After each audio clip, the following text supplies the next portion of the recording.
दोस्तों, स्वागत है आपका हमारे YouTube चैनल स्टडी हर पल पर। दोस्तों, क्या आपने कभी सोचा है कि एक पूरी दुनिया, एक पूरा समाज कैसे बदल सकता है? कैसे सदियों से चली आ रही व्यवस्थाएं एक झटके में ध्वस्त हो सकती हैं? आज हम ऐसी ही एक ऐतिहासिक घटना के बारे में जानेंगे, फ्रेंच रिवॉल्यूशन यानी फ्रांसीसी क्रांति। 1789 से 1799 के बीच फ्रांस में जो हुआ, उसने न केवल उस देश बल्कि पूरी दुनिया को हिलाकर रख दिया। ये सिर्फ एक क्रांति नहीं थी, बल्कि एक ऐसी आग थी जिसने राजशाही की जंजीरों को पिघलाकर स्वतंत्रता, समानता और बंधुत्व का नया रास्ता दिखाया। इस वीडियो में हम इस क्रांति की गहराई में उतरेंगे, इसके कारणों को समझेंगे, इसकी महत्वपूर्ण घटनाओं को देखेंगे और जानेंगे कि इसने दुनिया को कैसे बदल डाला।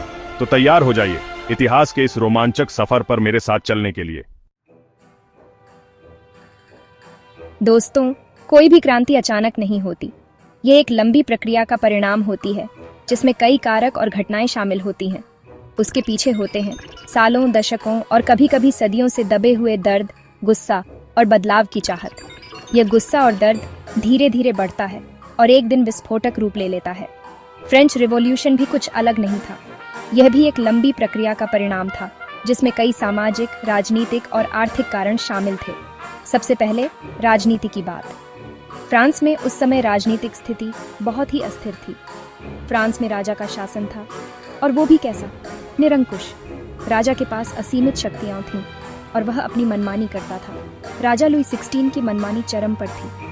वह जनता की समस्याओं को नजरअंदाज करता था और अपने दरबारियों के साथ ऐशो आराम में डूबा रहता था।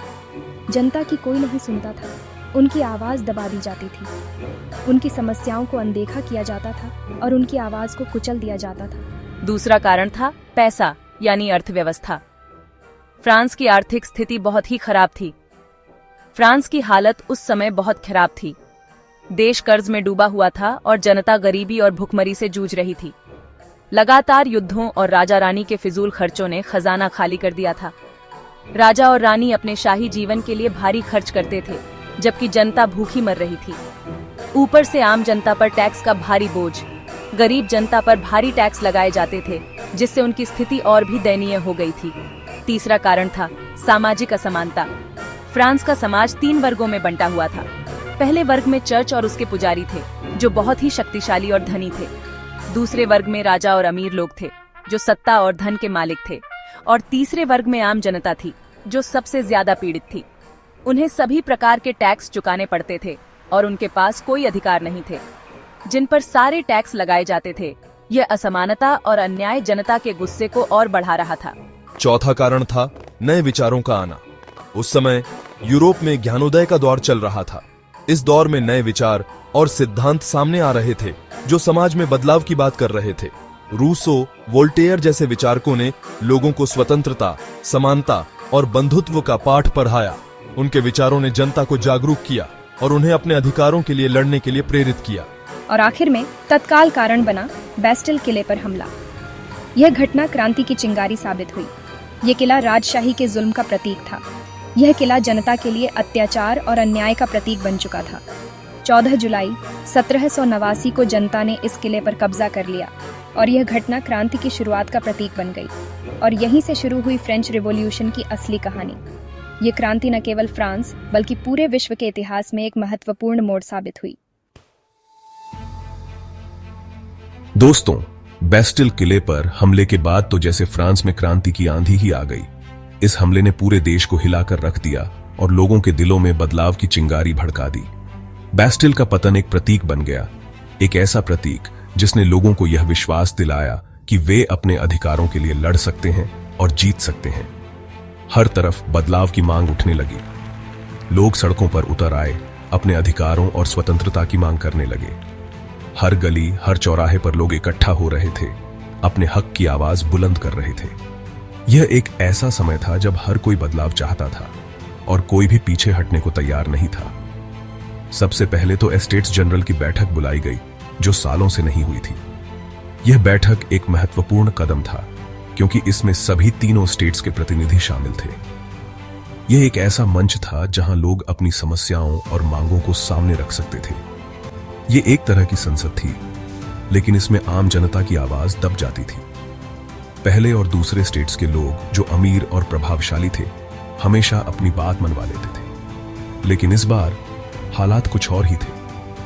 आम जनता ने ठान लिया था कि वे अपनी आवाज को दबने नहीं देंगे। लेकिन इस बार तीसरे स्टेट के लोग यानी आम जनता ने अलग से नेशनल असेंबली का गठन कर लिया। यह एक ऐतिहासिक कदम था जिसने फ्रांस की राजनीति को हमेशा के लिए बदल दिया।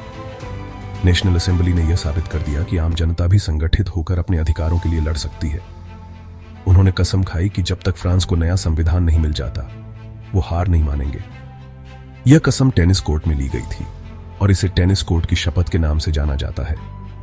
इस शपथ ने लोगों को एकजुट किया और उन्हें एक नई दिशा दी। इसके बाद आया वो ऐतिहासिक दिन 26 अगस्त 1789 जब मनुष्य और नागरिक अधिकारों की घोषणा हुई। इस घोषणा ने फ्रांस के लोगों को स्वतंत्रता, समानता और भाईचारे का अधिकार दिया। यह एक ऐसा दस्तावेज था जिसने न केवल फ्रांस बल्कि पूरी दुनिया को प्रभावित किया।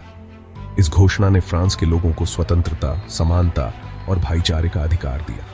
लोग सड़कों पर उतर आए इस नई आजादी का जश्न मनाने के लिए। हर कोई खुश था, हर कोई गर्व महसूस कर रहा था कि अब वे एक स्वतंत्र और समान समाज का हिस्सा हैं। लेकिन शांति ज्यादा दिन तक नहीं टिक पाई। जल्द ही देश में अस्थिरता और अशांति फैलने लगी। राजनीतिक उथल-पुथल ने देश को फिर से संकट में डाल दिया। लोग एक बार फिर से सड़कों पर उतर आए अपने अधिकारों की रक्षा के लिए। अक्टूबर 1789 में हजारों महिलाओं ने वर्साय मार्च किए। यह मार्च एक महत्वपूर्ण घटना थी जिसने यह साबित कर दिया कि महिलाएं भी इस क्रांति का एक महत्वपूर्ण हिस्सा थीं। वे राजा और रानी को पेरिस लाने पर अड्डी हुई थीं ताकि उन पर नजर रखी जा सके। वो राजा और रानी को पेरिस लाने पर अड्डी हुई थी ताकि उन पर नजर रखी जा सके। यह मार्च एक प्रतीक बन गया महिलाओं की शक्ति और उनके संकल्प का। उन्होंने यह साबित कर दिया कि वे भी इस क्रांति का एक महत्वपूर्ण हिस्सा हैं।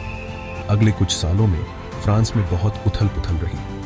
राजनीतिक अस्थिरता और सामाजिक तनाव ने देश को हिलाकर रख दिया। हर कोई अपने अधिकारों के लिए लड़ रहा था और कोई भी पीछे हटने को तैयार नहीं था। राजा को गद्दी से उतार दिया गया और 1793 में उनका सर कलम कर दिया गया। यह एक महत्वपूर्ण घटना थी जिसने यह साबित कर दिया कि अब कोई भी सुरक्षित नहीं है। राजा का पतन एक नया युग लेकर आया, एक ऐसा युग जिसमें हर कोई बराबर था।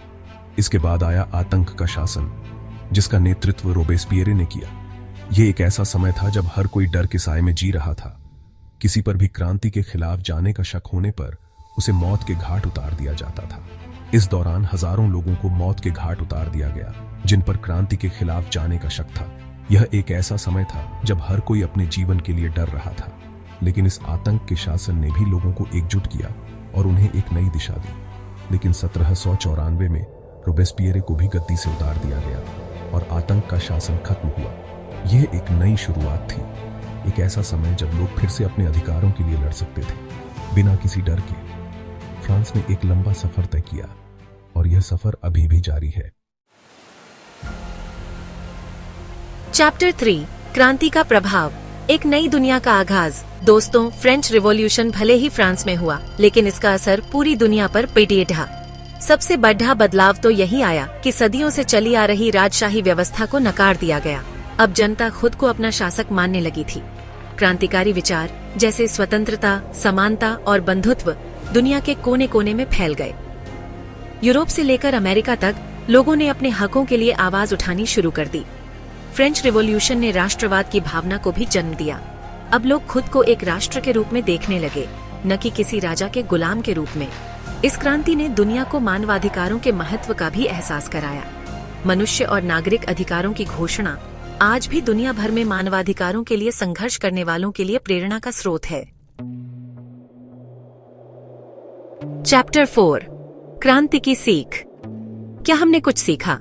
दोस्तों, फ्रेंच रिवॉल्यूशन एक महत्वपूर्ण घटना थी जिसने दुनिया को हमेशा के लिए बदल दिया। लेकिन क्या हमने इस क्रांति से कुछ सीखा है? आज भी दुनिया में अन्याय, असमानता और शोषण व्याप्त है। आज भी लोग अपने हकों के लिए संघर्ष कर रहे हैं।